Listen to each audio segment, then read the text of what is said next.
Joining me now is Pennsylvania Republican Congressman Guy Reschenthaler. It's great to see you, sir. Okay, media down in D.C. saying there's new warning signs for the Biden administration and Democrats.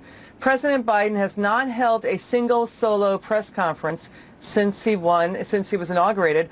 Also, he may be the first president since 1981 not to address a joint session of Congress by the end of February. Your reaction to that? Liz, first, thanks for having me on. Always enjoy it. You know, I think that Joe Biden won this election hiding in the basement, and he's hiding in the basement now. Barack Obama had a press conference within, I believe, 20 days of coming into office. President Trump, I believe, on day 27. We're now at day 40, and Joe Biden has yet to hold a press conference, which begs the question, why? And I would submit, Liz, that he's not having a press conference because he's afraid of his agenda. He's hiding because he knows that he and his agenda are far too left for the average American citizen. And you saw a glimpse of that when he canceled the Keystone XL pipeline on day one, after promising that he was going to be a moderate, after promising he was going to look after good union jobs. And on day number one, he cancels that pipeline, kills at least tens of thousands of jobs. Yeah, and border authorities still keep saying they don't like what he did with trying to do the deportation freeze. You know, what the Biden team is saying is that President Biden is moving full bore and trying to get America vaccinated, overseeing a deal between Merck and Johnson & Johnson. GOP is in their own circular firing squad, says Senator Rick Scott, Republican of Florida, that he is saying that there is a civil war inside the Republican Party. What do you say? Well, if I can just go back to Joe Biden trying to claim credit for these vaccines, we have to remember that we were on target to hit all of these targets that Joe Biden is putting out. In fact, Joe Biden at one point was extending the target that President Trump had, and we were on track to. Whenever he is speaking, he often takes credit for what President Trump and his administration did, not what Joe Biden and his administration has done so far. As for the Republican Party, we're the party of ideas. We are the big tent party, Liz. And we would expect to have some disagreements within our party because we're uniting so many groups. It's the Democrats who have the small tent, the shrinking base. It's the Democrats who engage in cancel culture and litmus tests, not Republicans.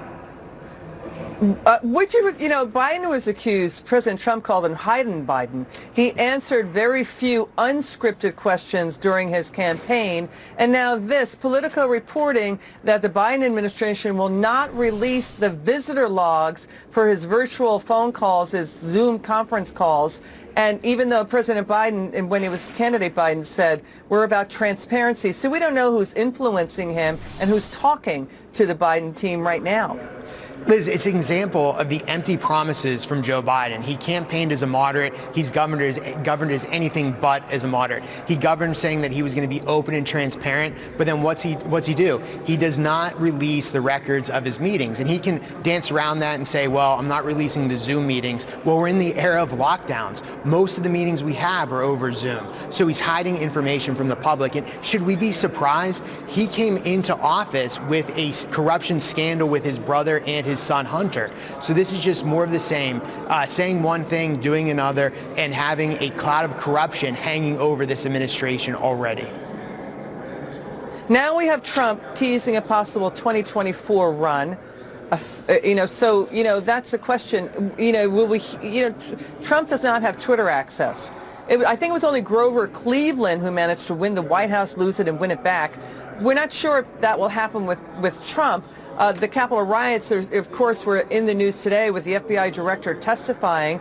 So what is your take on a Trump presidential run? Well, I think with Biden and his party moving far left, you're going to see Republicans take back the House and the Senate in 2022. We're going to have a speaker, Kevin McCarthy, I predict, in 22. And I think that if Trump chooses to run, he will win in 24 or another Republican. Because the truth of the matter is, the truth is that the Democrat coalition is fracturing. You're seeing it now. It's very hard to govern when you're pushing the country this far left. And as their coalition fractures and people see the socialism that they're pushing, people are going to come to the Republican Party, and we're going to come back. We're going to come back big in 22 and 24. Remember, we only lost by less than 100,000 votes nationally at all levels of government. So this was a razor-thin election, Liz, and it was won partly because Joe Biden campaigned as a moderate. You mean the electoral college level? Yeah. Yeah, well, the Capitol riots are still going to factor big right now. Go ahead, your final word. Yeah, I was just going to say, when you look at the issues, when you look at foreign policy, when you look at the job creation, when you look at putting America first, when you look at the southern border, what we're going to see is we're going to see people coming back to the Republican Party. Okay, Congressman, it's good to see you. Come Thanks, back Liz. soon, okay? Thanks.